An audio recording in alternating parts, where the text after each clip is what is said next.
respected Bishop in Trichy Tanjore Diocese, Bishop Amma, and Dr. G. Nadarajan, the Postmaster General, Dr. K. Radhakrishnan, RJD Trichy, Reverend Dr. V.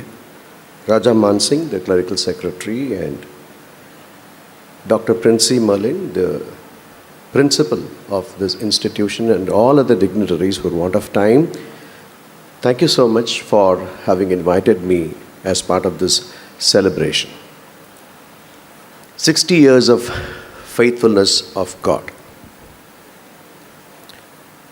For any institution, it has its own social cycle.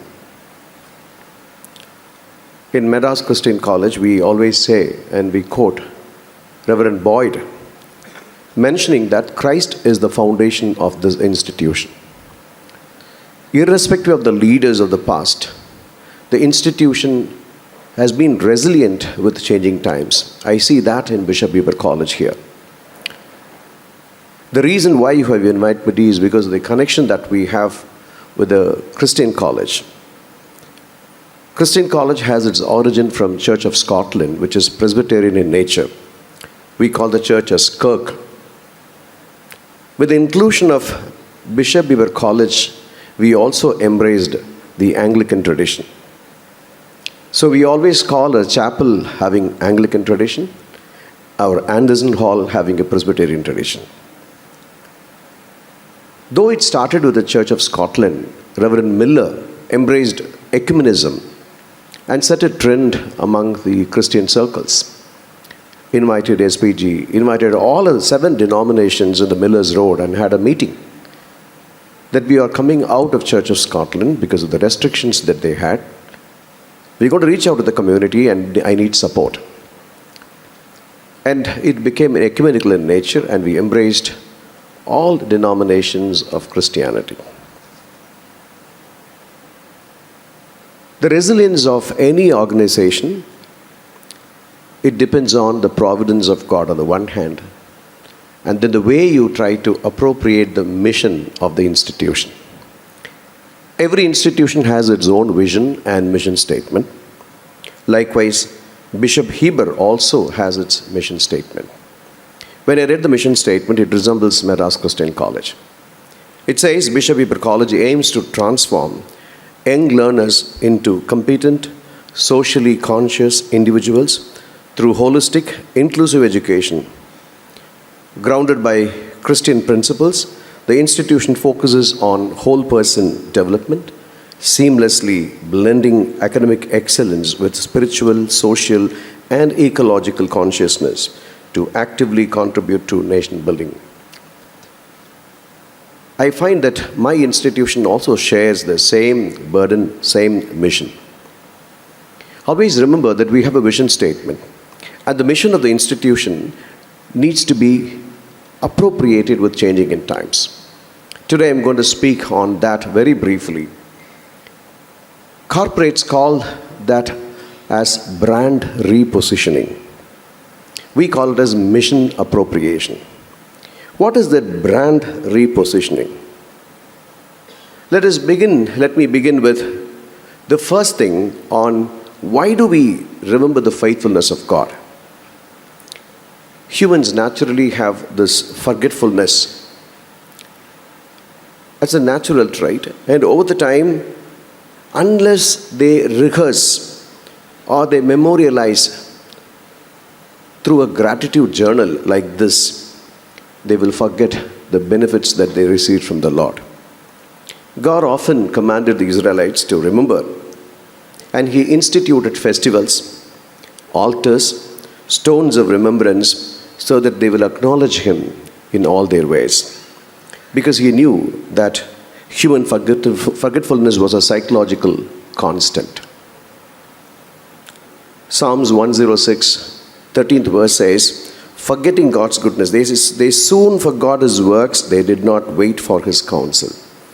And once again, 21st verse says, they forgot the God, their Savior, who had done great things in Egypt. Forgetfulness is a psychological constant, and that is why we have institutional memory like this, where we come together, we deconstruct the legacy of the institution, and we keep reconstructing it. I call this reconstruction as brand repositioning or mission appropriation. Bible repeatedly spells out this.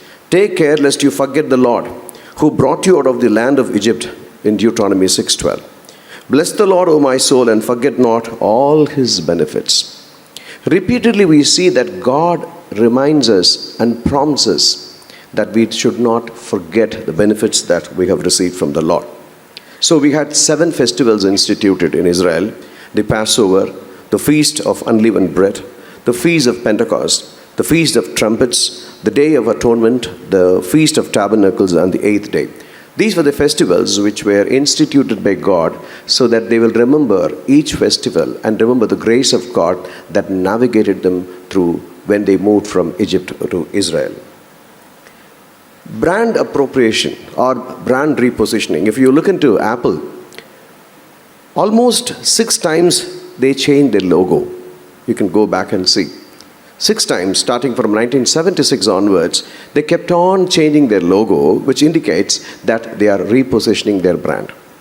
Britannia, Google, Parle, Airtel, Pepsi, Cadbury, and Holiday Inn, they all reposition. When it comes to India, State Bank of India has repositioned. Facebook has repositioned. The corporates have recognized that repositioning or mission appropriation is very important for the resilience of any organization. Even Instagram has changed its logo, and Burger King has changed its logo, Dunkin' Donuts has changed its logo, Airbnb has changed its logo, Shell and PepsiCo. Having given so many illustrations that brand repositioning is a reality and it's a fact, we need to understand what is the mind of God. When God brought the people from Israel, people from Egypt to Israel, it was a change. God could have organized the whole episode in 2 weeks or 3 weeks, because it's 450 to 500 kilometers from moving from Egypt to Israel via the Red Sea. So if they need to cross that particular place and enter into Canaan, probably 2 to 3 weeks it might take by walk, 450 to 500 kilometers. But it took 40 years for all the Israelites to reach the promised land. God wanted them to change their attitudes. God changed the menu card. Their menu card had onions and garlics.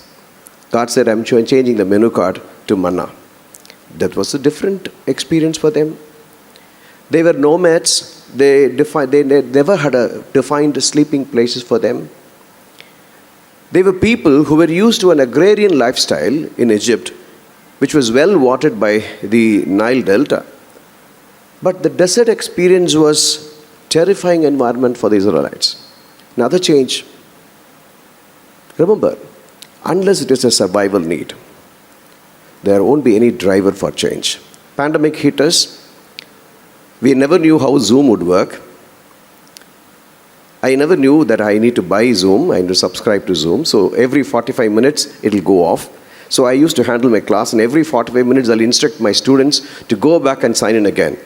Later I came to understand that I need to subscribe to it, and I learned how to share my slides. I never shared my slides. I used to write down on the notebook and show through the camera and finish my portion in the month of March 2020. Sharing options I was not aware of. Unless it is a question of survival, we will never make efforts to undergo transformation. It was a question of survival for the Israelites to do the appropriation and repositioning themselves. Always we find in any institution one set of traditionalists, one set of radicals or progressive thinkers. The traditionalists would always say that it is a legacy, tradition, culture. They keep on bragging about the past. Even I would say, yes, MCC produced 3 finance ministers. First, 1, 2, 3. T.T. Krishnamachari, Mathai, Shanmugam Shetty. Yes, second President of India. How long can I sing this chorus? Will I be valid in the changing environment? And every MCCN would always say that we had first 3 finance ministers and we built this nation. With the advent of corporate universities and satellite global universities, are we going to be relevant is a question that I would like to pose before all of you. Job's friends believed in a different kind of a theology. It's called retributive theology. That means if you do good, you will get good. If you do evil, and evil will follow you. Their forefathers believed in it through oral tradition. It was probably forwarded to them. So they kept on counseling Job using the past knowledge that they had. They never wanted to learn something new. Job was always offending them and confronting them. We find in Job chapter 8, verses 8 to 10, it says, ask the former generation, the friends say, and find out what their ancestors learned. For we were born only yesterday and know nothing. And our days on earth are but a shadow. Will they not instruct you and tell you? Will they not bring forth words from their understanding? And we know the story of Job. God condemned all the friends of Job and complimented with Job. The idea from retributive theology of knowing what is suffering and suffering produces character was born through the life of Job. Because of Job, unless Job's life is recorded in the Bible, we wouldn't have known much about suffering as part of the Christian life. Remember, sometimes in a college like this, we always have a cohort which is very traditionalist in its approach. Unless it is a question of survival, we will never learn the progressive revelation from God. From the day of creation, God has been regularly, progressively revealing himself to the whole human race. And if you get stuck onto the past, not thinking about progressively, then you will not be relevant and you will not be resilient in the days to come. Always, culture keeps evolving. I always say this to my students. Many a times they say that they think that they are cultural custodians. We cannot be a culture custodians. We cannot be a custodian for culture because culture keeps evolving by default. But the value remains constant. The ethical values that our forefathers have given us remains constant. Invariably, the culture evolves. Can you moderate the cultural evolution? No. I used to demonstrate this to people. You call the alumni, you're going to conduct the global reunion. You call the alumni and record their narratives of 1960s, 1970s, and 1980s, 90s, and so on. And try to make a comparison of the practices and traditions that you have now. You'll be able to see that you have to deconstruct all those traditions and you have to reconstruct it for the sake of resilience of this institution. The kind of students that you had in the past, make an understanding, try to understand that. Every institution has undergone a demographic transition. The kind of students that we used to get during 1970s, 80s, and 60s, we no more get now. What could be the reason? Every institution is suffering now because of the decline in admissions. 11% of the students from the school are entering into workforce directly in India. They are not interested in anymore getting into the higher education sector. And more than 90% of Gen Zs and millennials, they are interested in taking up work integrated learning. They are no more interested in a conventional way of teaching and learning through a chalk and talk method. People are moving into a personalized learning space now. There are varied learning styles. We have been only confining ourselves to the cognitive way of learning where we used to teach them through thinking, reading, and writing, which is called cognitive. But there are students who learn socially, students who learn through visual means, students who learn through psychomotor means, students who learn through affective means. Are we appropriating ourselves for the changing in need? The whole world is moving towards personalized learning. Gen Zs and millennials, they're looking for facilitation and not instruction. We have two modes. One is instruction, other one is construction. We keep instructing students and bombarding them with knowledge rather than allowing them to facilitate, allowing them to construct the knowledge by facilitating the learning and teaching process. Culture does not change because we desire to change. Culture changes when the organization is transformed. The culture reflects the realities of people working together every day. Are we sensitive enough to know this, that the culture keeps evolving? And because of the socio-cultural change, a transition that takes place in the world, we need to keep traveling with time. Mission appropriation is all about traveling with time. We need to do a pedagogical repositioning. We need to revise curriculum regularly. The way the whole world is moving, the kinetics, we call it as in chemistry, the kinetics, the rate at which the technological advancements are moving, we are not able to cope up with them. Maybe last year they talked about AI, and we were introduced to ChatGPT and Gemini, Perplexity, and so on and so forth. And suddenly, within few months, we heard about generative AI, and now we are hearing about quantum AI. Where are we progressing towards? We have not appropriated ourselves for the AI cohorts of your own institution, my own institution. Building capacity for our own faculty is a challenge. Always Newton's first law, we always want to maintain the status quo. We never want to move from our own position. Pedagogical repositioning is very important. Recently I had the first week of faculty development program. And also I had institution development program. The kind of pain that we went through in bringing the faculty members to sit and learn, you should see that. It's very difficult to make the faculty members learn. I want to tell you, the whole world is moving towards a different direction, and the dispensations are changing. And if you and me are going to sit like this, we will be irrelevant to the changes that are taking place in the world. So brand repositioning or mission appropriation is very important.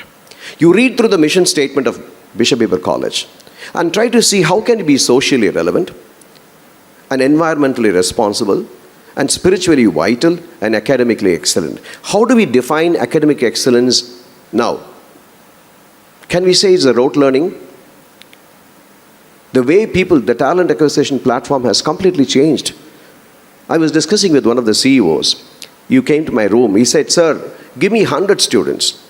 I will first filter those students before the recruitment because I want to know the traits. We are moving from skill first to attitude first." We used to think we are talking about skill development, 48% skill deficit in Tamil Nadu, 82% skill deficit in India. But now the corporates have moved already from skill first to attitude first. Only 11% attritions were because of skill, and the rest of them were because of the attitude. I'm just quoting from the references. I don't have time. I can project it also. Only 11% attritions are only because of skill, and the remaining were only because of attitude in the corporates. How are we going to incorporate as part of the curriculum? You have a CBCS pattern. Now we have moved on to the OBE pattern without even validating whether the CBCS pattern has an impact on us. We have part 1 for language, part 2 for language, and part 3 for core and allied, and part 4 for electives, and part 5 for social immersion. Have you redeemed the part 5 for imparting attitude to the students, right? We have a lot of service learning program. Have you designed intentionally those programs in order to impart attitude to the students? Because the companies say, I don't want any skill. Even if you send students from your degree, maybe college, we will ask them to relearn and unlearn. We will train them separately and we'll make use of them. We want only numeracy and the communication. That's it. We don't want more than that. The pedagogical repositioning and curriculum repositioning is a need of the hour for all of us. One reason people resist change is because they focus on what they have to give up rather than what they have to gain.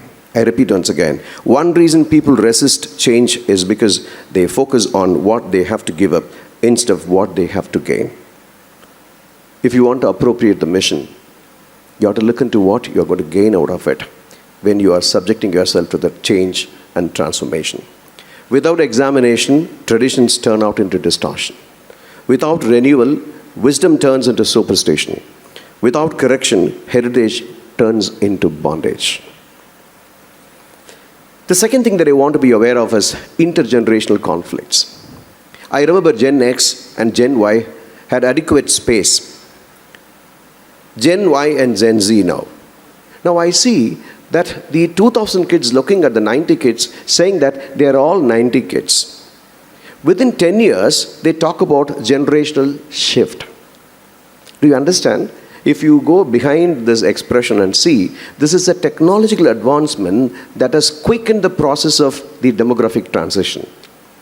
Every teacher should be aware of this. When you're sitting in a classroom, when you're standing in a classroom, try to understand that we are still thinking top-down, we are not thinking bottom-up. Intergenerational conflicts is a very important thing for which the mission appropriation has to be done. Let me try to give you the mindset of Gen Zs. I just found out, curated some information from the journals. The Gen Zs feel this way. What is their first priority? They say, finish my education. 66% of them say. And 66% of them also say that I want to start my career. Then become financially independent. I think every Gen Z now, the spending power is very high. And if you offer them a job for 3 lakhs or 4 lakhs, nobody takes up. There was one girl, our CTC has gone up to 16 lakhs now in MCC. And a couple of years back, we offered them a 12.61 lakhs. One girl came back and told me, my father said, don't accept this offer, and gave me the placement back and went off. 12 lakhs is not adequate for the girls. Become financially independent. While pursuing their education, they are financially independent. They have their own bank account. They earn on an average of probably 3 lakhs per annum. And that is why they are not interested in taking up any placements now. Enjoy life before you have responsibilities of becoming an adult. And then find who you are. Then comes, maybe it's like, Maslow's hierarchy. It looks like. Travel to other countries. Get married. Become more mature spiritually. Become a parent. Care for the poor and needy. And finally become so famous. Become a celebrity. If you ask millennials, they say, become financially independent is the first priority. And then finish my education, start a career, find out who you really are, follow your dreams, become more spiritually matured, get married, enjoy life, become parent, travel to other countries, care for the poor and needy, and try to become famous and influential. These are the mindset or perspectives of Gen Zs and millennials. Are we aware of this now? In a classroom, we are now in a cross-cultural engagement now. On the one side, we talk about seniority, and the other side, we talk about the experience. As a principal, as a leader, every leader has this conflict. In order to think about mitigation on the one side, development on the other side. While you work for the development, on the other side, there are a lot of needs for mitigation periodically, grievance redressal, interpersonal conflicts among the faculty and students. When it comes to development, sometimes the leader would find that some faculty members who might be not having a station seniority might be very good in solving problems. Let me go to the Bible for kingdom economy. Job says, Job 32:9, Job articulates this way, it's a GNT translation. He says, it is not growing old that makes us wise or helps us to know what is right. Your discernment is not a number of years that you have lived. Let us try to understand this. 1 Samuel 16:13, God chose the youngest of the sons of Jesse called David for kingship amidst his elder brothers.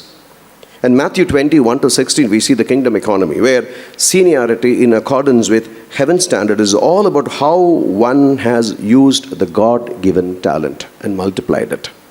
Try to understand that this is kingdom dynamics. I think when you want to do a mission appropriation, we need to have strike a balance between the station seniority and the skill and competencies that we have among faculty. This is a pain point of every leader. Let us try to revisit education now. Education has undergone a transition heavily now. As I mentioned, we are moving to a personalized learning landscape now. And how are we going to appropriate ourselves for the change in need? Why should we redefine our education? A study at Oxford says 20 years from now, maybe already when I collected this, maybe 5 years back, 20 years from now, nearly half of the jobs will be automated, and we are in need to redefine our educational system, keeping in mind the challenges ahead. I hope you know that even commerce has a demand here now. 5 years from now, we may not have this commerce having the same demand. We get 1:70 ratio applications, around 6,000 applications for 70 seats in MCC. 99.25 is a cutoff. Students with 400s, they get admitted first. I have a question.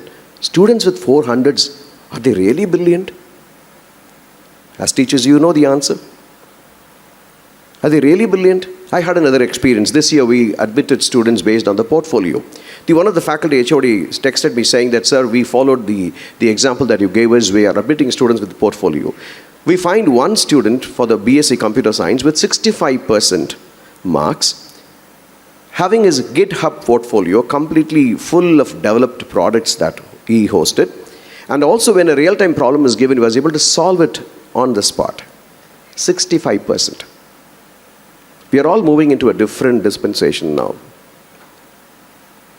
Portfolios are now no more, the CV or resume that you talk about is no more articulation, but it is functional. Behance hosts a kind of developers, designers portfolio. GitHub hosts developers portfolio. And there are a lot of portfolio, like you talked about LinkedIn. LinkedIn is another portfolio platform. It is functional. It is what you can do, you demonstrate.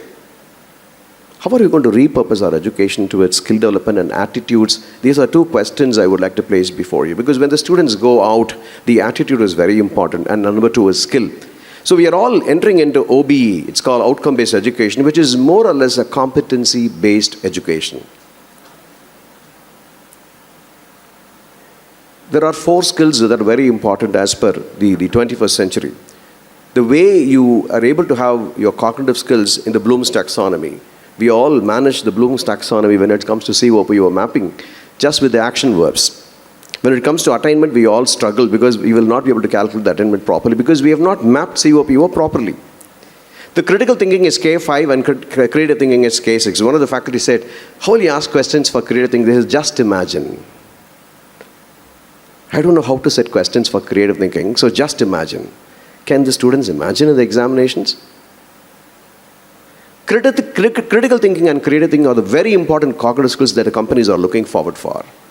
And the social skills, collaboration and communication. The cognitive skills and social skills are needed now. We are into project, but project-based education is very important now. How are you going to impart these skills for the students? Because the companies are looking for only for these kind of skills among the students whom we send out. Greg Sattel, the author of Mapping Innovation, says, value has shifted from cognitive skill-based to social skills-based. I hope I repeat once again. Values has shifted from cognitive skill-based to social skill-based. What do I mean by that? In a classroom of 50, if it is a science, there are students who might evolve as a thought leaders. There are students who will evolve as a bench workers. They are thinkers. But between these two, we need some project managers who will handle thought leaders and the thinkers, bench workers. They are called doers.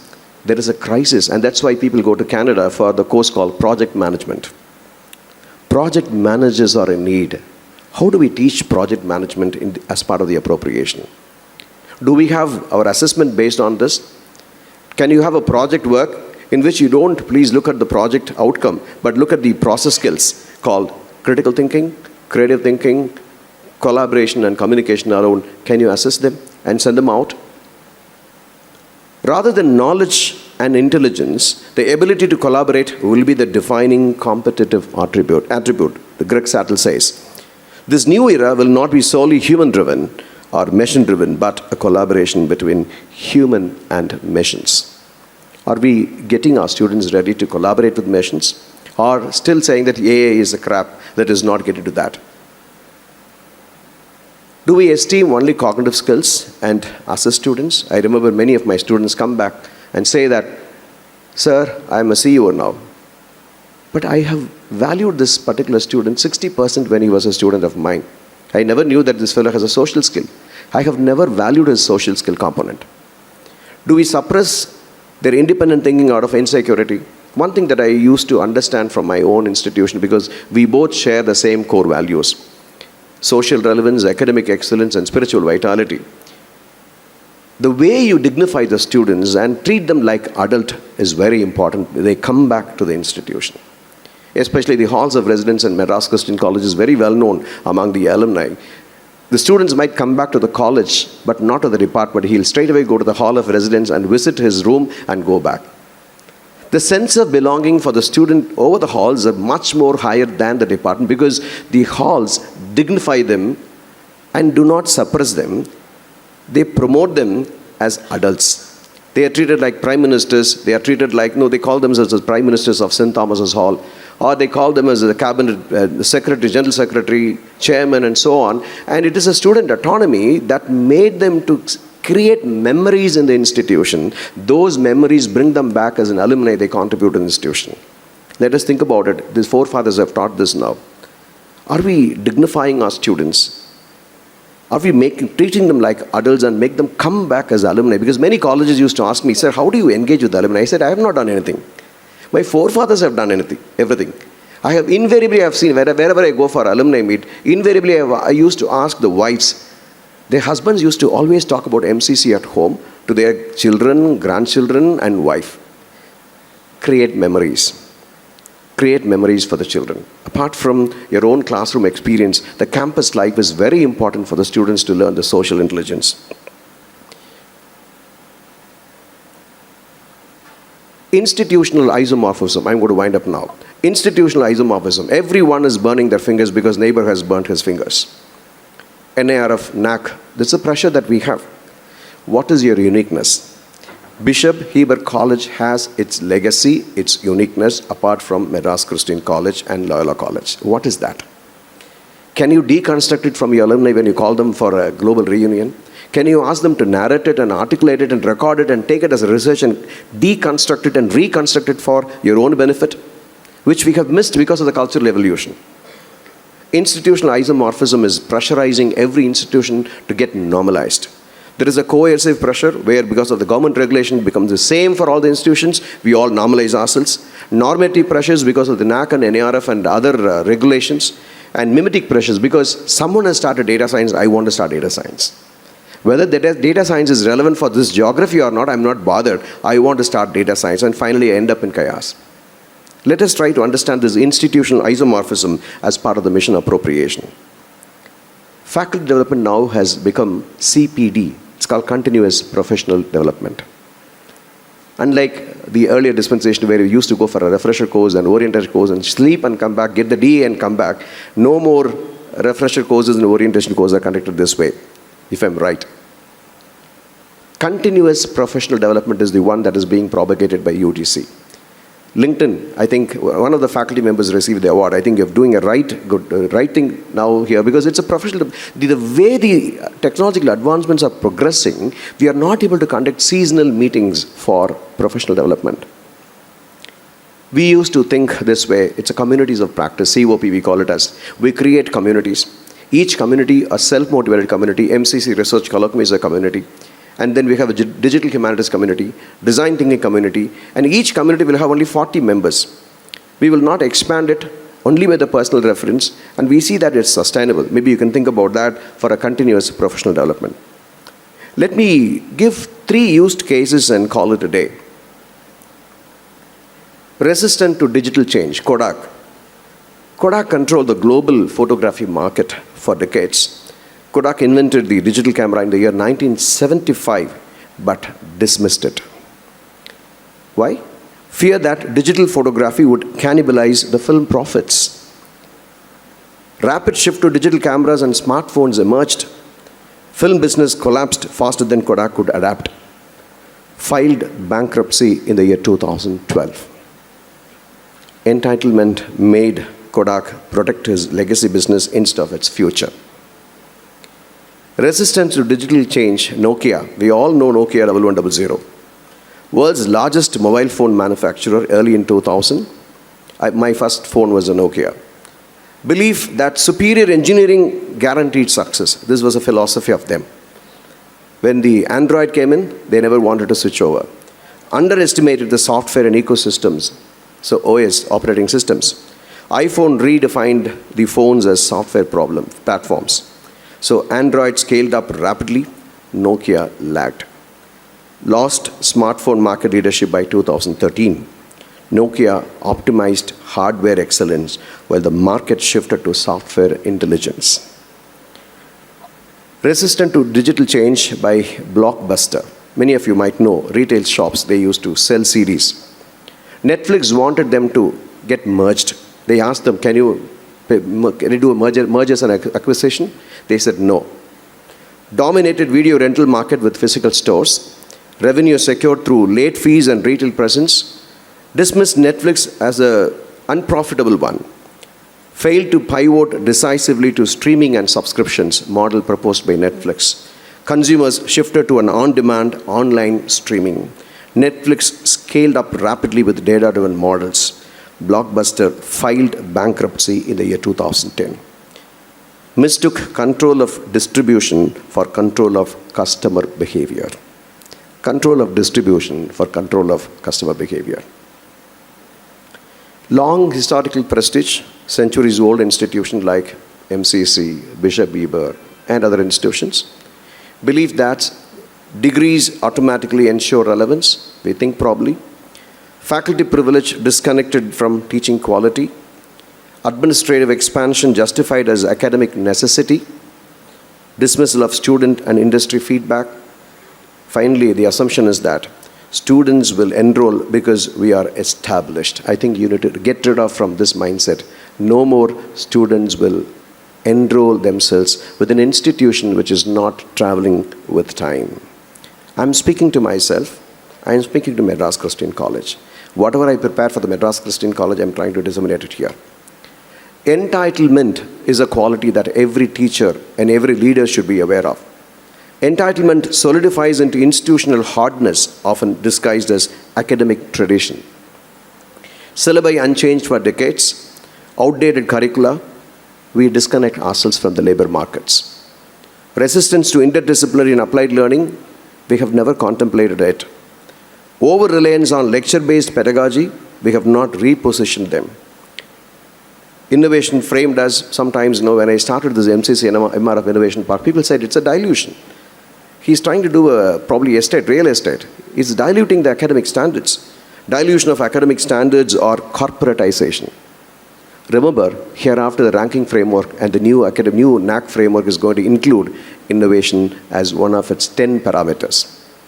And NRF ARIA has already included innovation because among 132 countries in the world in the Global Innovation Index, India has scaled up from 80th position to 38th position in 2025.